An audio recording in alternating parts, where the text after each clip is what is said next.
هذا واحد يسولف، قال لي خالة بيوم من الأيام كنت راجع للبيت متأخر تقريبا الساعة 2 بالليل. الشارع ما بي أحد، فارغ، حتى هوا ماكو، الهوا ساكت، وأنا أمشي حسيت كأنما واحد يمشي وراي، باوعت يمنى باوعت يسرى ما لقيت أحد، بس الظل مالته على الأرض، حتى مو نفس حركتي.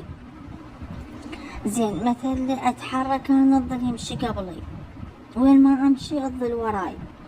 زين هنا أنا خفت، صارت بي خوفة، صعدت للبيت، فتحت الباب بسرعة وسديت الباب وراي، بس قبل لا أسده شفت شي واقف بآخر الفرع مالنا، ماكو ملامح بس عيونه مثل الجمر.